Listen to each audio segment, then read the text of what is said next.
Ladies and gentlemen, welcome to SICW All-Star Wrestling. I'm Drew Abbenhouse here with the 52-year-plus promoter, Mr. Herb Simmons. Herb, welcome to your show.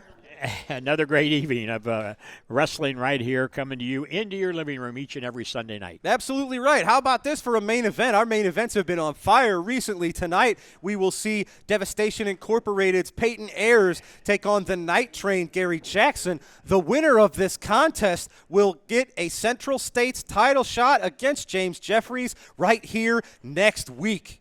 Also, the Soldier of Fortune, Kenny Kingston, is here. He will be in action. Jason Breed meets Glenn Williams.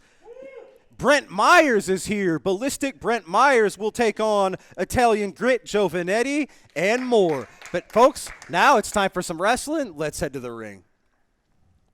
Your opening contest set for one fall with a 10-minute time limit. First, from Effingham, Illinois, weighing 299 pounds, Richard Shaw. His opponent, operating out of an undisclosed location. He weighs in at 375 pounds, the Soldier of Fortune, Kenny Kingston. Kenny Kingston representing Devastation Incorporated. He is accompanied to the ring this week by, what do you call him? What do you call him? Travis the Crook Cook. Yeah, that's nicer than anything I could think of. But yes, Travis Cook is here. He is back, and he is with Devastation Incorporated for the moment, specifically this time, Kenny Kingston.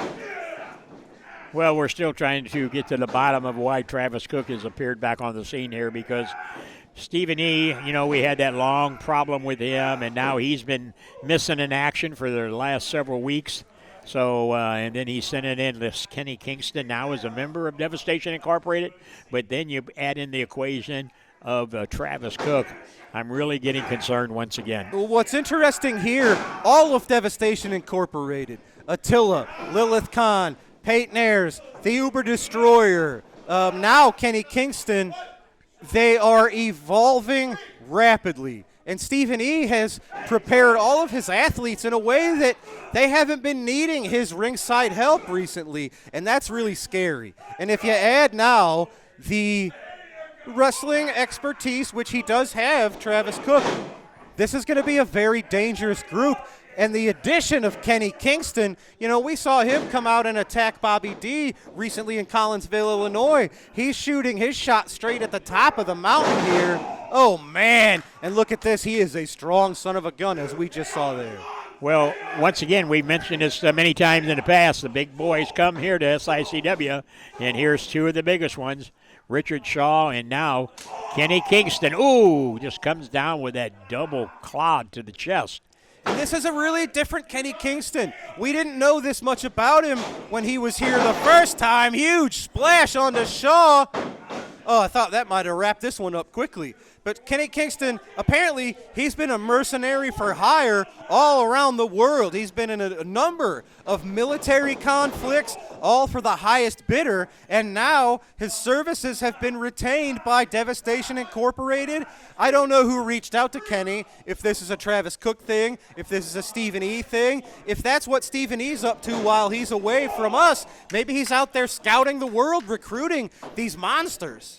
Well, not only has he been missing in action, but Lucky P. Larson has been missing in action, which I think you've been on vacation, haven't you? It's like a vacation with him not being here. Well, it's been a breath of fresh air, and it's nice to not have to argue constantly with my color commentator. But like I said, when you have those two missing in action, you don't know what either one of them are out doing, I'll tell you. They're not just out resting. They're out there doing something. And now it's Richard Shaw reversed into the corner by Kingston. Kenny Kingston. These are two big men. This is, Richard Shaw ducks, goes for a roll-up. Wow, what an upset that would have been.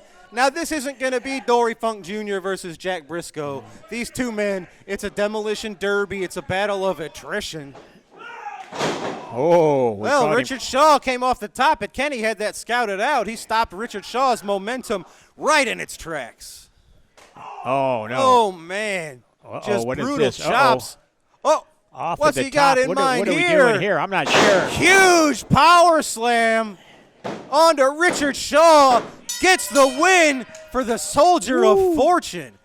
Kenny Kingston was always a dangerous competitor, but now you add the expertise, the intelligence of Travis Cook and Stephen E. This is a dangerous man, and he's dangerous for both locker rooms. Oh, man, Kenny Kingston with a point to prove, picking up a win in our opening contest here on All-Star Wrestling. All right, ladies and gentlemen, as we approach our return to the Belclair Fairgrounds, tentatively scheduled for October the 4th, you've signed already a huge, I don't want to call it a main event because I don't know what else you have in store for us October the 4th. However, why wouldn't it be a main event? It's a steel cage match, ladies and gentlemen. We recently saw Ms. Hyde and Lilith Kahn go toe-to-toe in a strap match in Collinsville, Illinois. Travis Cook interfered. Brass Knuckles were involved. Lilith Kahn picked up a win over Ms. Hyde. However, that's their fourth battle here in SICW without a final conclusion, without finality. We're going to try to get that as we lock these two ladies inside of a steel cage October the 4th. Herb, man, ladies cage match, what made you go to this extreme of a match for these two, and what do you hope to accomplish here? Well, extreme measures result in extreme solutions, and that's what we have to do. As you said, they've collided 4 different times, all sorts of matches, the last being the leather strap match, and no distinct winner. But on October the 4th, when we make our big return back to the historical Belclair Fairgrounds, you know, we've been running the fairgrounds since the late 70s. Absolutely. And they're remodeling it, so we're really excited about that. So I couldn't think of a better way to do that. But that will be the main event, a steel cage match with the ladies. You don't hear of that all the time, and I think the fans want to see it. You talk about the lineage of the Belclair Fairgrounds. For fans who might not know, specifically fans in the Belleville area who might be able to come out and catch our show, tell them a little bit about your history with the fairgrounds, specifically the athletes, the wrestlers that have competed in that very building. Well, there's been so many of the, not only our Midwest talent, but over the years, you know, you had the likes of Lou Thez, did special guest refereeing there for us, or you had the Bruiser Brodies, the Dick Murdocks, the Crusher Blackwells, Tojo Yamamoto, Gypsy Joe, and the list that just goes on, and not to mention when we've had a few of our May Fests there, when we had Sergeant Slaughter and just the host, the Rock and Roll Express. We had a great Halloween spooktacular once upon a time. We had 13 legends there. So the Belclair Fairgrounds has been our mini Kiel Auditorium for many, many years. When you operate shows there, when you're in the Belclair Fairgrounds, can you see the ghosts of those wrestlers? Do you feel the presence of people like Lou Thez and Bruiser Brody? And if so, does that motivate you to sort of take our cards at the fairgrounds to a higher level? Does it motivate you to pull out higher stops that you wouldn't normally, look for? Yeah, it's definitely gives you that goosebumps because there's been so many great legends that have participated there, and that's why we're continuing that legacy on. And hopefully, after I'm gone, whoever takes over will continue that legacy because it's such a great history there. So I'm looking forward to October 4th, steel cage match with the ladies. Absolutely right. Well, Lilith Kahn thinks she's had, Ms. Hyde thinks she's had Lilith Kahn beaten every step of the way. She's just never actually accomplished that at victory, and she's looking to do that in a steel cage October the 4th. That's going to be a big one. Fans, we've got to take a quick commercial break. We will be right back with this week's Promoter's Corner to see what you have in store for us this week. Referee assigned, Bob Winkle. This match, 1 fall, 10-minute time limit. Introducing from Hickory Hills, Illinois, at 222 pounds, Paul Christie, the Golden Boy. And he is seconded by Miss Bunny Love. His opponent from Dillon, South Carolina, at 270 pounds, Rufus R. Jones.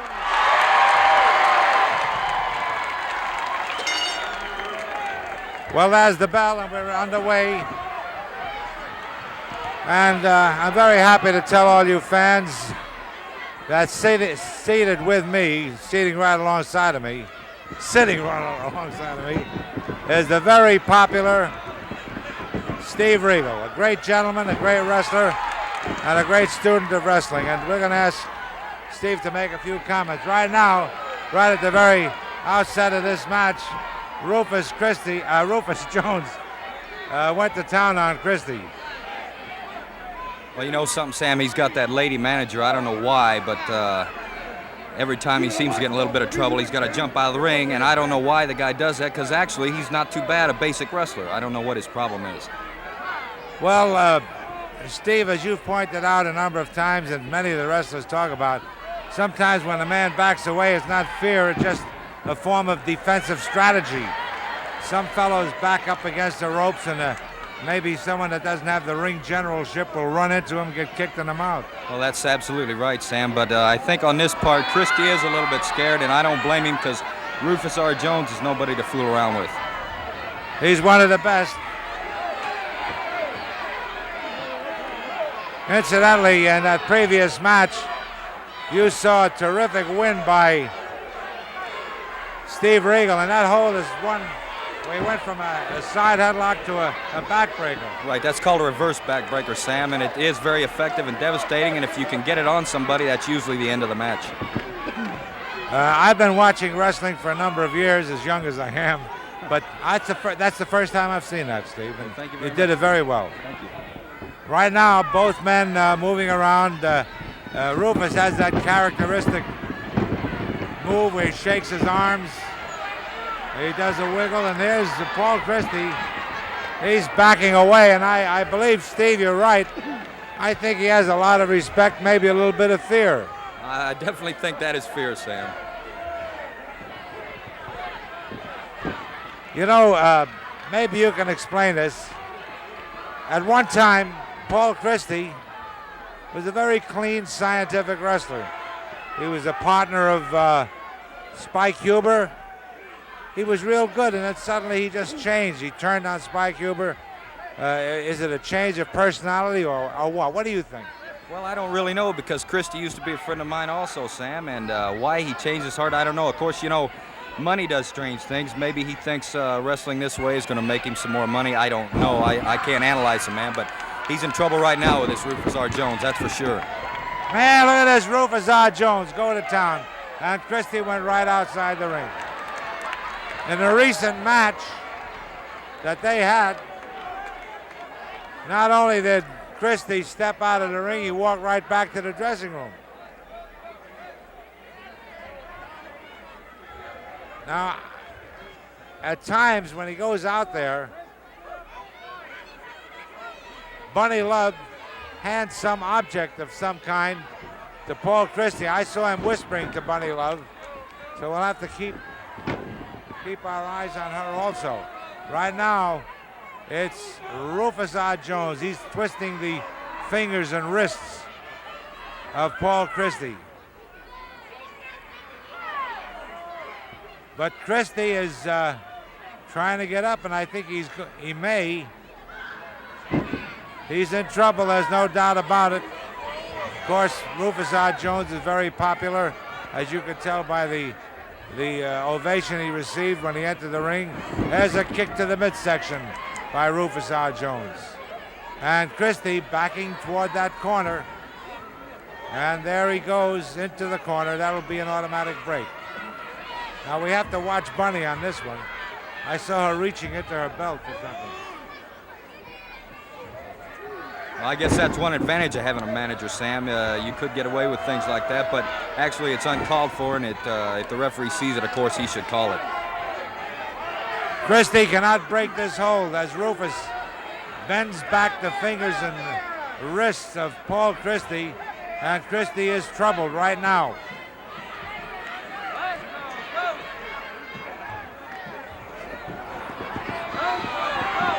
Christie biting the wrist of Rufus R. Jones. Oh, there it is. I believe Bunny did hand something to Paul Christie. It appears to be a stick of some kind.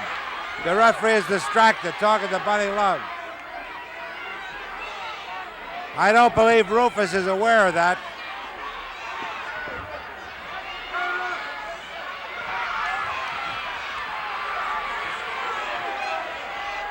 The crowd is screaming, trying to tell Rufus that Christie has some object of some kind. But in all this noise, I don't know whether Rufus can hear him. Oh, Rufus took that stick away from him. He drives it into the midsection of Paul Christie.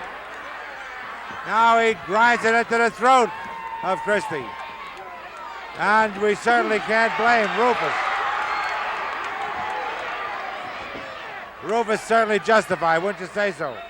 Most definitely. I don't blame him at all. Christie's always trying tricks like this. Rufus outsmarted him on that one, grabbed the stick and used it on him before he had a chance to use it. I like that a lot. Everyone likes it except Paul Christie, I'll tell you. There's Bunny Love saying something to Paul, rubbing his shoulders. Christie is getting back in the ring, but a little bit slowly.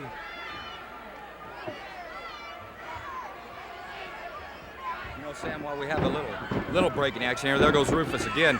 You know, I know Rufus from all over the country, and this is a top star. I've been his partner many, many times all around the world, and this man has got a headbutt that will knock you out.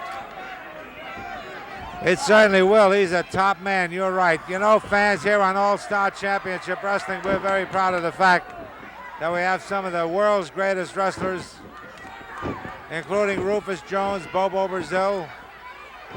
Some of them aren't so popular, but they're great, like Sheikh Ali Hassan, Abdullah, and Holly Race. Hey, Bunny Love is pulling the feet of Rufus Jones. She's holding him back, and Christie attacks Rufus. He's away now. Rufus is away now. There again. She's pulling on the ankles, pulling him back, keeping him off balance. Christie attacking him. Boy, the referee, I think, should disqualify Christie. I don't think he's aware of what's going on there, Sam. He's trying to watch the action up above, and he's not really there he sees it. There he got it. Christie is taken over now on Rufus R. Jones. Rufus R. Jones has quick recuperative powers, as most of the wrestlers have. Now, Bunny Love pulling on the trunks and the legs. Uh-oh, Christie attacks him. He's choking him. There's a 10-minute time limit on this match, and listen to the fans. Rufus, Rufus, Rufus.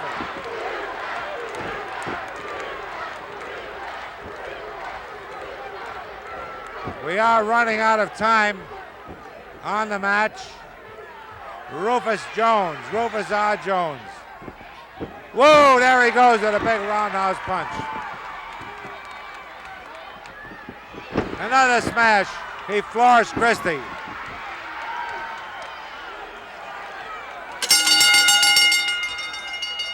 Now a double punch. There's the bell. The time limit has elapsed.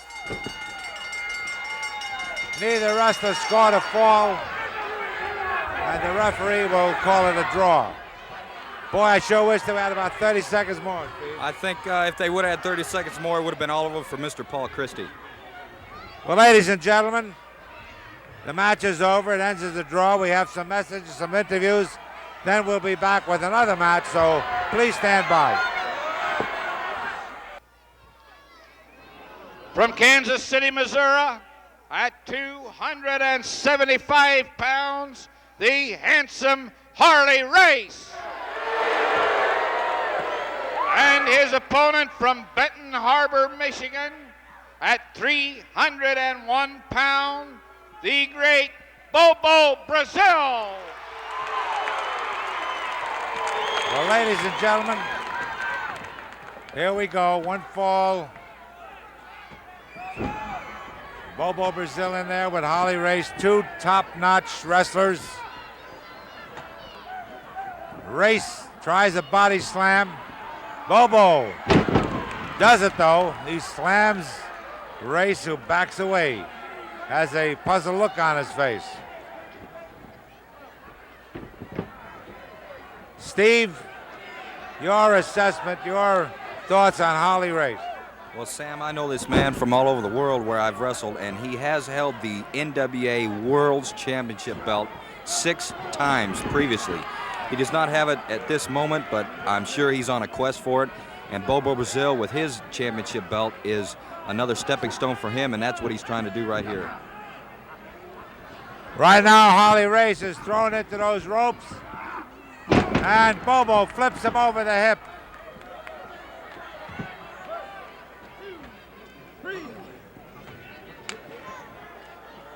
Harley Race in there against the great Bobo Brazil. There's a side headlock by Bobo, grinding away at the head of Harley Race.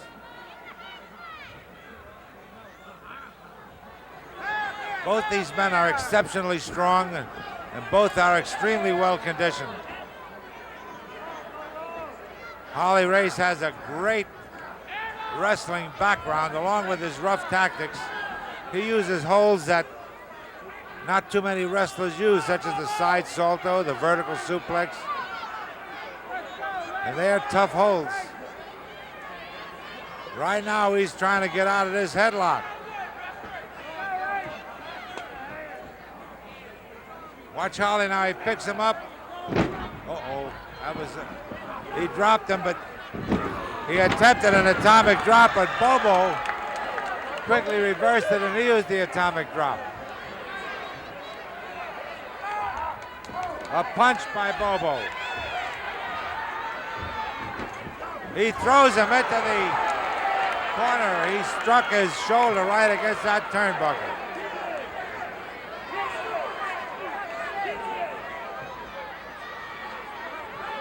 Now it's a front headlock or a face lock. Say that Harley hitting his shoulder on the ring post could certainly make a difference. Certainly could, but Bobo didn't take advantage of it right away, and now Harley's coming back on him. He headbutted him in the stomach, and a good left right to the jaw. Ooh, that's a vicious knee drop, Sam. That knee of his is nothing but strong. He uses that very effectively.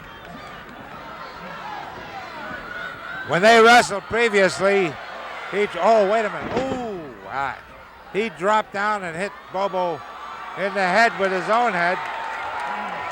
But Bobo's got that hard head. Look at the look on Harley's face. Yeah, Harley's a little puzzled over that because he's got a very good headbutt of his own, but it can't match Bobo Brazil's, and Bobo, it didn't even stun him. Both men, the referees, all back in the corner.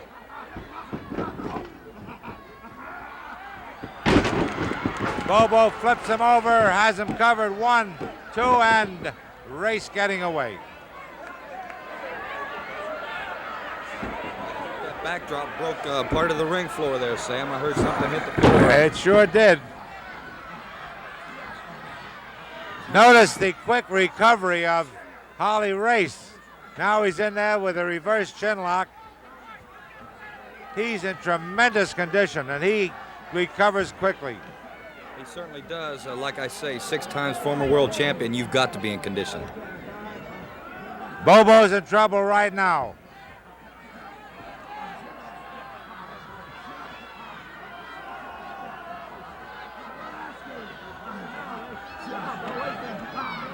He's using that side headlock very effectively.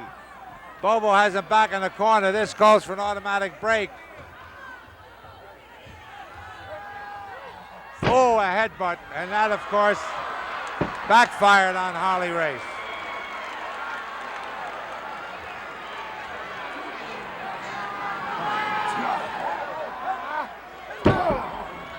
One fall, these two great wrestlers. This is our feature match. If it ends early, we have more wrestling. We have a standby match or some interviews. Oh, man. He threw him in there with tremendous force, Steve. He sure did, and it sent Harley Race right over the top, which isn't a disqualification because he did it on his own through the force and momentum of the throw. It wasn't a deliberate throw over the top rope. And Harley took a heck of a bump on that one, Sam. He sure did, and he's getting up. Boy, this guy is really tough. He is tough, fans. Harley Race. Back in there. Bobo right after him. Has him in the corner. Uh-oh. Harley worked on Bobo's eyes. Now it's a punch to the face. A smash right to the chin of Bobo Brazil.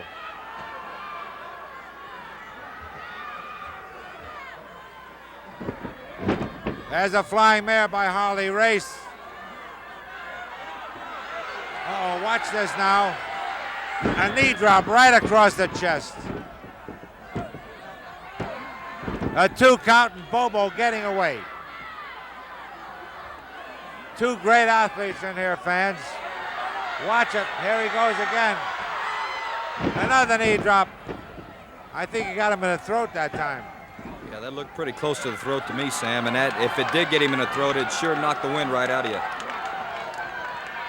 Bobo comes back with a smash to the midsection.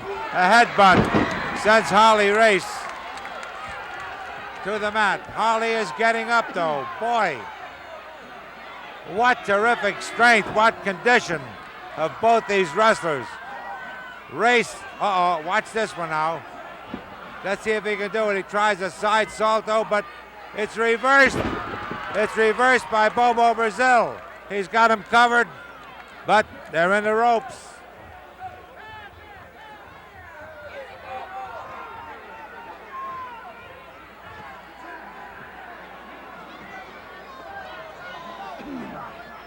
Bobo Brazil got the advantage there. Now he stomped on the midsection of Harley Race. Race seems to be staggered a bit. Oh, he drove his head into the lower abdomen of Bobo Brazil. Now he clubs him to the back. Again, a smash to the side of the head. Bobo has him back there, throws a punch to Harley Race's jaw. Now he sends Harley into the corner. Oh! Quick reflex action there by Harley Race.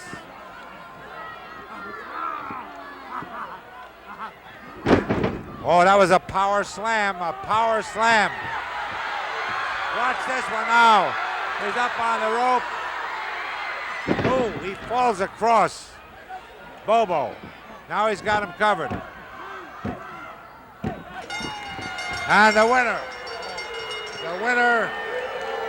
is Harley Race.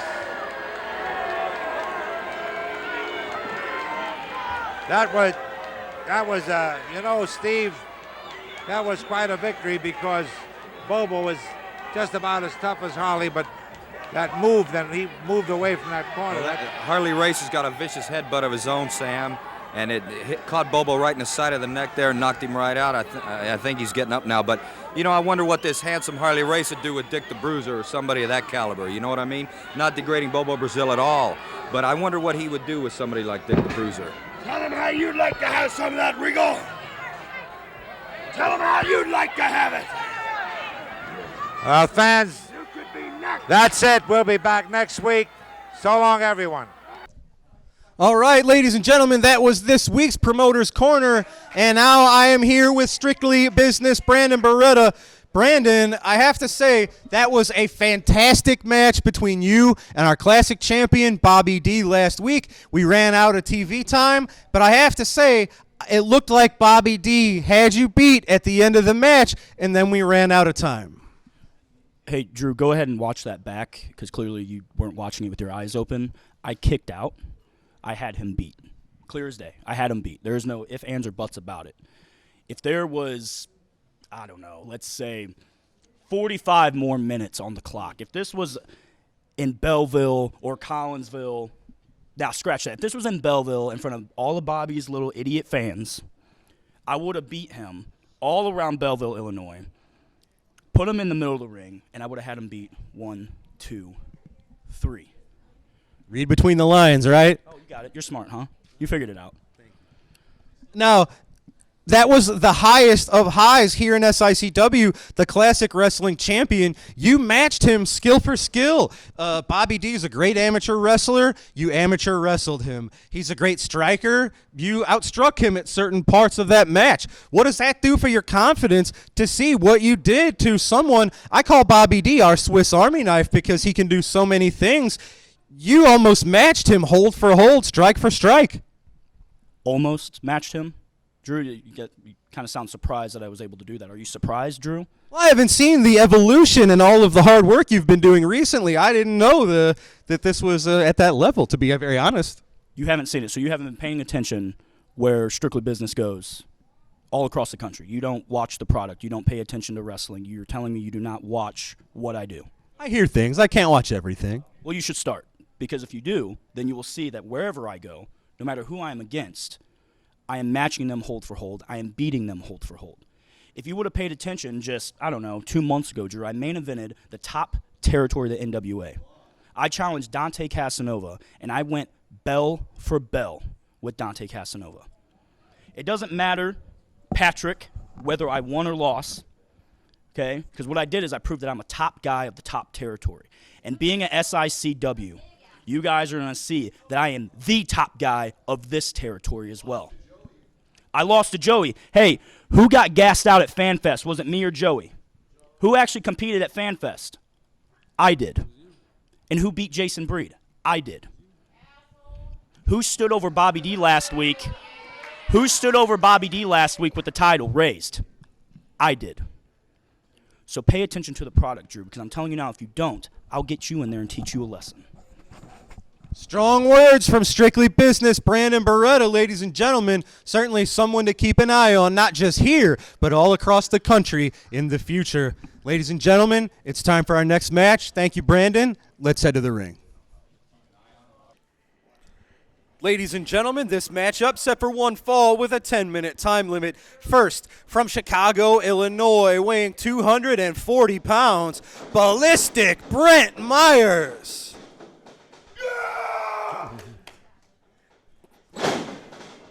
His opponent from St. Louis, Missouri, weighing 212 pounds, Joe Vanetti. Italian Grit.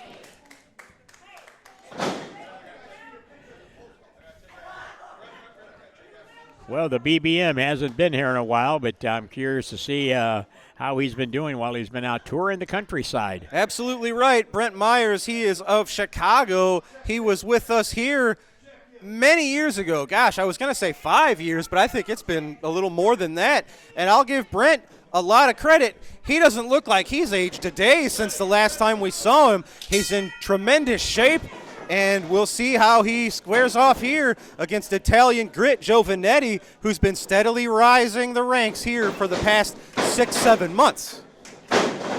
Well, Joey Vanetti, a graduate of the Ace Wrestling Academy, as you said, he is definitely climbing that ladder. He's going to have his work cut out here against him. From what I know about the BBM, he has been traveling all over, making a name for himself wherever he goes, and he's right back here at SICW where the superstars all come to. Absolutely right, and this is a heck of a challenge. Brent Myers, he's in tremendous shape. He's, I believe, had some martial arts background. You see it in his strikes. You see there, that's like a Muay Thai sort of a stance. So, Joe, and you could hear just the grunts. He is aggressive as heck. Brent Myers is a world-class athlete. He's just been plying his trade in the Chicago area, returning to SICW to see if he can continue to hang with the big boys. Well, Joe Vanetti giving up about 30 pounds, but Joe Vanetti, of course, under the tutelage of Cowboy Bob Orton, has a lot of tricks up his sleeves, and, you would think would be an underdog. Brent Myers has the experience edge as well as the weight advantage, but man, Joe Vanetti, he's been on a roll recently with singles victories over a lot of really game competitors. So this is a great match with two men jockeying for position here in SICW. Well, what you got is you've got two competitors in here, as you said, Joey Vanetti, a graduate of the Ace Wrestling Academy, but then you also have Brent Myers, who has studied underneath Dan the Beast Severn. Oh, wow. Has taken all of his training seminars and has done a lot of traveling with Dan, and you can see a lot of his holds and his reversals that he does I is thought patent after Dan the Beast. I thought I saw some martial arts expertise in there, and who better than the former UFC champion, the former NWA champion, Dan the Beast Severn. So both of these men pretty well matched up here. Both come from a background of being taught by two of the all-time greats in Cowboy Bob Orton Jr. and Dan the Beast Severn. It'll be interesting to see what Joe Vanetti comes up with here. He is, I would have to say, at least physically speaking, the underdog. He has less experience than Brent. He is giving up, like I said, 30 pounds. So, and Joe Vanetti has been very victorious recently against people that he is familiar with. But this is a completely new person. This is going to test, maybe Joe Vanetti studies tapes. Maybe he's on YouTube looking up his opponents. But he didn't know he was going to face Brent Myers today. So we'll see how this goes. And it's really going to be a test to see how Italian Grit can adapt under really fierce competition. Well, and one of the things that's really been a myth for all the years of professional wrestling is size. Now, granted, when you have the big man in there, they always have the advantage over the smaller guy. But then when you look back in the times of professional wrestling, and here locally, nicely one of my done. best friends in the business, Little Dynamite Tony Costa, Yes, small sir. guy, but was a pack of dynamite. Some people would say he's a crowbar. Yes, he was. But, size does have its advantage, but also the underdog has his advantage also. You bet. Tell Danny Hodge that he's the underdog in all of his contests. Exactly. But this is great. Brent Myers, he is holding on to Joe. Had a nice front face lock that he turned into a swinging neck breaker a few moments ago, and now he's just holding on to that. It's almost an alligator roll type of hold where he's got to be just squeezing the life out of Italian Grit. This is going to test the endurance and the oxygen of Joe Vanetti. Nice, huge gut wrench suplex from the ballistic one. Joe Vanetti, he doesn't know what hit him.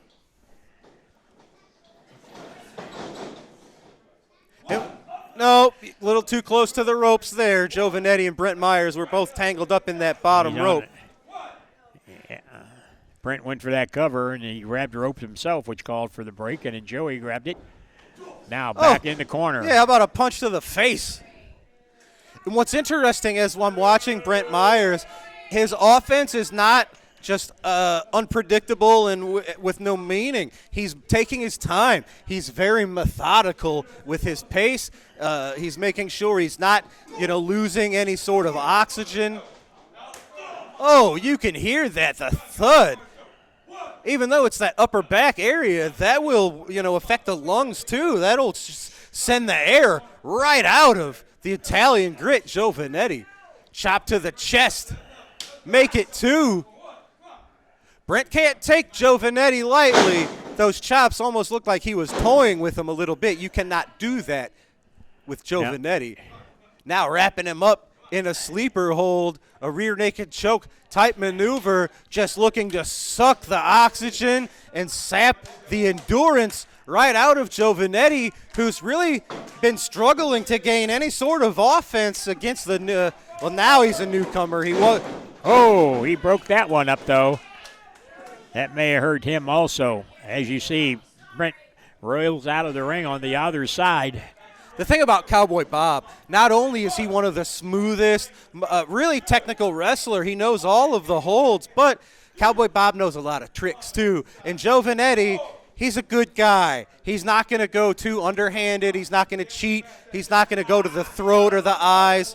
But if he has to, you never know what kind of tricks Italian Grit might have that we haven't seen before, that he's just waiting for the right time to utilize. Well, Drew, the bottom line is you get a win, and you want to get to win the right way, but these guys are out there. They know as you work your way up that ladder, that's where the gold is all at, and that's where the bigger paydays come at. So you're going to do whatever you got to do to win a match. Absolutely right. And Joe Vanetti's really found a lot of confidence recently. He turned down Lucky Pete Larson and Missy Hyatt in FanFest. Oh, wow. Double drop That's kick, exactly man. what we're talking about. Just like that. No, Brent was out of there. But Joe, turned down Larson Global Sports Attractions. So obviously his confidence is sky high. And with that has come really great victories. Well, Can this be another one? I take my hat off to him for turning down that from Lucky P. Larson and Missy Hyatt. He could have easily jumped sides, but he decided, no, I'm not going to do that. And you got to applaud him for that. Brent Myers just nailed Giovanetti in what I will call the extreme inner thigh. It looks like he just went into his tights. I think he's got something in his right hand. Referee Bill Henson's going to have to keep an eye out. Oh, no, Joe saw it coming. He put the foot up. I think Brent Myers, whatever was in his hand, he punched Giovanetti right in the boot.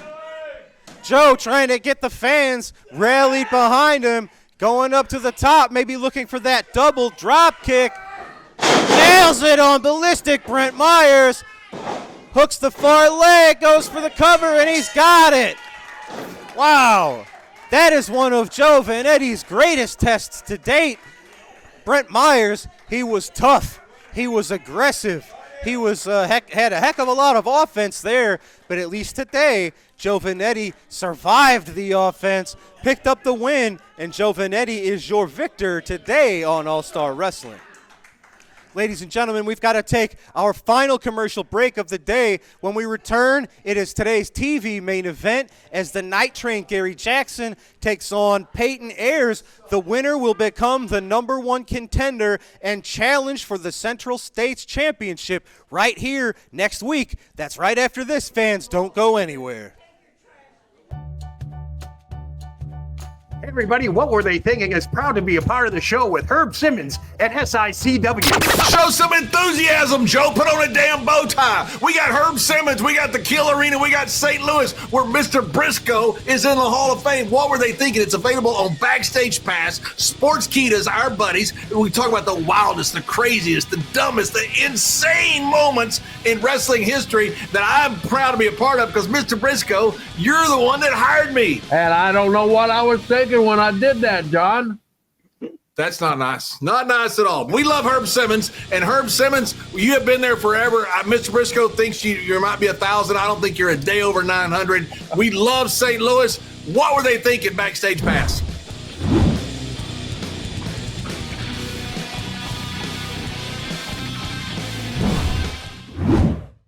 Ladies and gentlemen, we are back, and it is time for today's TV main event, set for one fall with TV time remaining. Introducing first, accompanied to the ring by Travis Cook. He is from Cairo, Egypt, weighing in at 325 pounds, representing Devastation Incorporated, Peyton Ayers. His opponent is from Petticoat Junction. He weighs 220 pounds. He is the Night Train, Gary Jackson.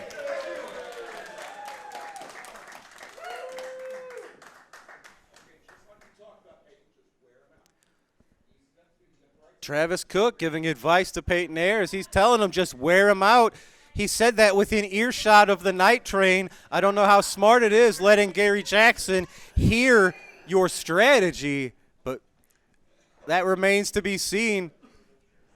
Look at this. Peyton Ayers, he's ready to go. He's like a tiger in the cage. Bell is rung.